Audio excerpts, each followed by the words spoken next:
Have you ever noticed how some people seem to have an almost supernatural control over the environment around them without saying a word? They don't shout, they don't beg, they simply withdraw, and suddenly everything changes. The energy shifts. People start to question, to chase after, to feel. Now imagine if you did the same, if you stopped reacting immediately to everything, if you chose silence instead of the automatic response, retreat instead of explosion. What do you think would happen? That's where the point lies. When you stop being always available, emotionally, physically, psychologically, the world around you goes into crisis because people are used to controlling you through your reactions, through your impulses, through your predictability. But the day you choose to withdraw, the game changes, and those who thought they knew you realize they know absolutely nothing about you. Carl Jung said, "Everything that irritates us about others can lead us to better understanding of ourselves." Now, think about this. When you become inaccessible, who really gets desperate? Who gets irritated? Who tries to provoke you just to elicit some emotion back? This reveals more about the other than about you, and it mainly reveals how much you are still being manipulated without realizing it. You keep giving yourself to please, to maintain peace, to not lose people who deep down were never really with you. And with every forced yes, every immediate response, every emotional reaction, you give away a piece of your energy. At the end of the day, what's left? Tiredness, frustration, an emptiness you can't explain. But I'll tell you why. Because you are too available for those who don't deserve even a minute of your silence. This video is not about turning your back on the world. It's about choosing yourself. It's about learning what Jung called individuation, the process of becoming whole, authentic, complete. And this process begins when you understand that silence can be stronger than 1,000 arguments. That withdrawal, when it comes from awareness and not from escape, is an act of power. So I ask you now, looking into your eyes, how long will you continue to be controlled by the emotions of others? How long will you react like a puppet every time someone pokes your wound? Maybe it's time to cut those strings, to withdraw, to become a mystery, because when you stop being available, everything changes. You have been taught to always be present, to respond quickly, to please, to say yes, even when you want to say no. Since childhood, you have been conditioned to believe that your worth lies in how available you are to others. But here's a truth that perhaps no one has told you with this clarity. This excessive availability is not a virtue. It is a prison. And as long as you continue to think that you need to be accessible all the time, emotionally or otherwise, you will be manipulated, drained, and forgotten as soon as you are no longer useful. Do you know why? Because being always available makes you seem predictable. And everything that is predictable becomes a tool. People start to use you as an emotional emergency button. They press it when they want attention, relief, validation, and then put you back on the shelf. But you don't realize this because you are trapped in an illusion that being present for everyone will make someone be present for you. It doesn't work that way.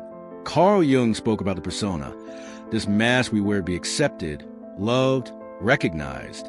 And it is exactly this mask that keeps you overly available. You say it's okay when you are suffocating. You respond to messages immediately, even when you are exhausted. You explain yourself, justify yourself, defend yourself, as if you owe something to the world. But the truth is that the more you place yourself at the center of other stage, the more you disappear from your own. Being available all the time is a subtle form of self-abandonment. It is a disguised way of seeking approval, avoiding rejection, trying to control the image others have of you. But this control comes at a price, and the price is your peace.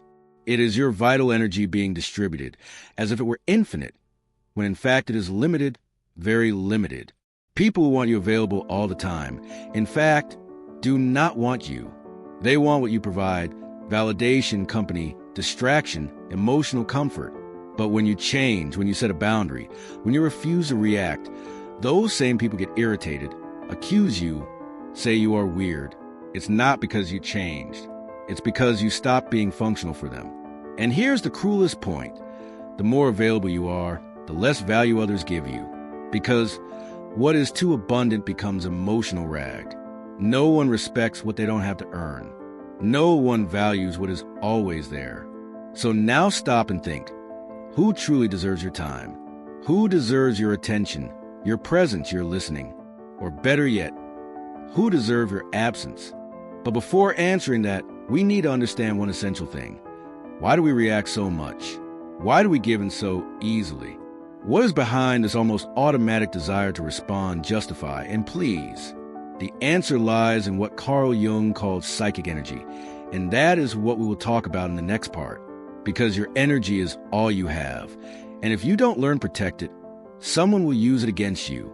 If this content is making sense to you, click the subscribe button and subscribe to the channel. Thank you for your support.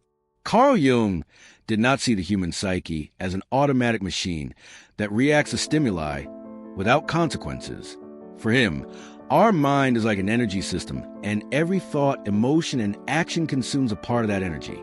The question is, are you choosing where your energy goes, or are you letting the world decide for you? Every time you react impulsively, you are wasting psychic energy.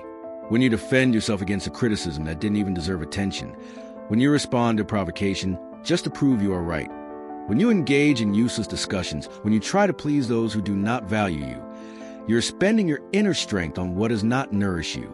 And Jung was clear, that which you resist persists.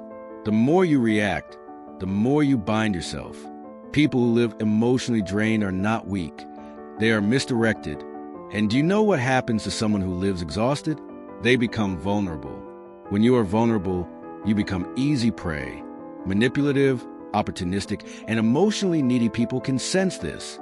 They notice that you do not know how to guard your energy, that you react to everything, that you're always trying to solve the world, and they take advantage of it. Jung said that a healthy psyche is one that knows how to keep energy within the system.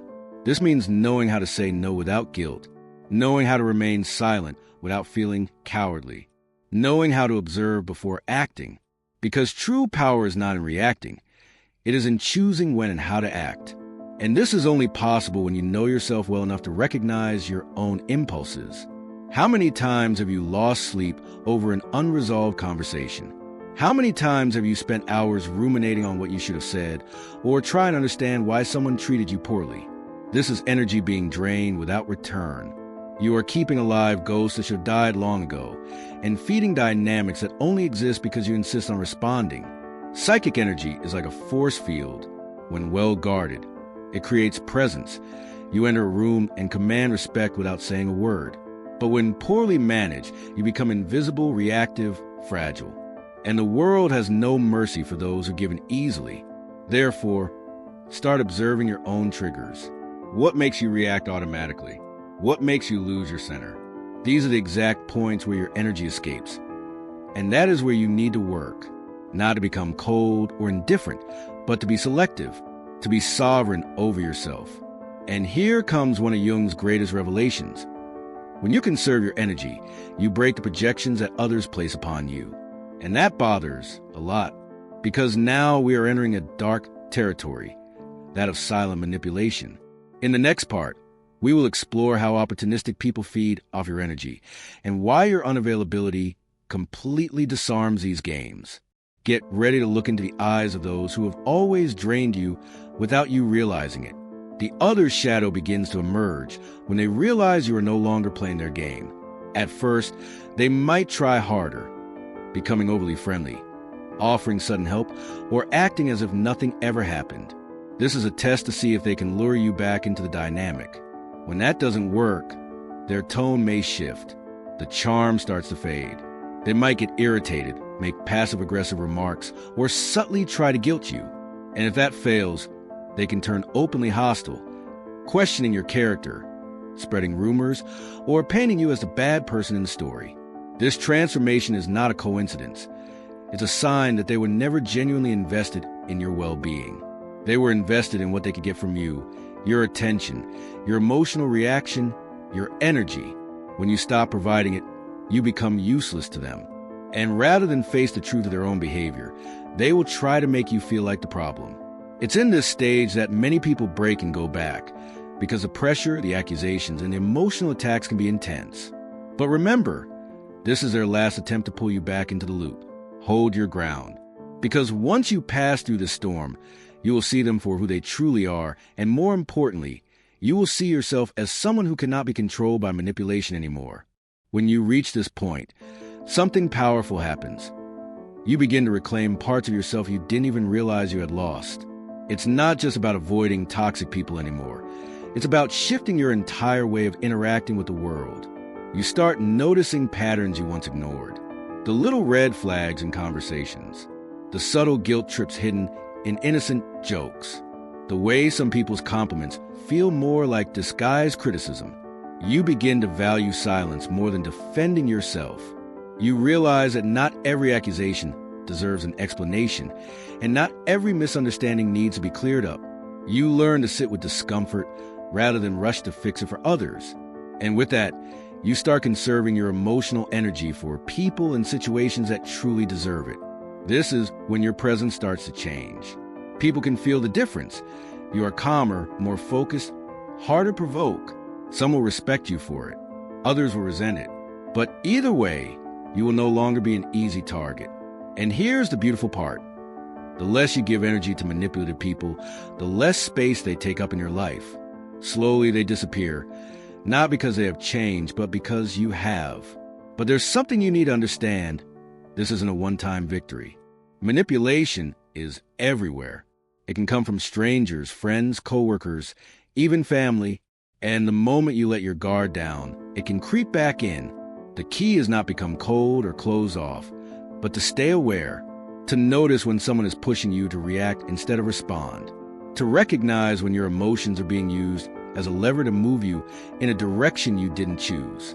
This awareness is your shield. It doesn't mean you will never be targeted again, but it does mean you will see the game before you start playing it. And when you see it, you have a choice. Engage and feed it, or step back and starve it. Most people feed it without even realizing it. They answer every jab, defend every accusation, prove every point. And in doing so, they hand over their power. You, on the other hand, will learn to hold that power in silence, to let people's manipulations collapse under their own weight, to watch without reacting until the game falls apart. Because here's the truth. The strongest response to manipulation is not a louder voice. It's no response at all. When you master this, you stop living in reaction to other people and start living by your own design. You become someone who can walk away from chaos without feeling the need to explain yourself. Someone who doesn't crumble under pressure. Someone who knows the difference between genuine connection and emotional bait. And once you taste that kind of freedom, you will never go back. You'll stop explaining yourself to people who are committed to misunderstanding you. You'll stop chasing closure from people who are incapable of giving it. You'll stop letting your energy be drained by battles that don't even belong to you. The manipulative ones will notice the change. They'll test you. They'll push. They'll try. But they will fail because you've seen the game, and once you've seen it, you can't unsee it. You'll carry yourself differently. Speak less. Observe more. Decide instead of react. And your peace will become something they can't touch, no matter how hard they try. That's the real power.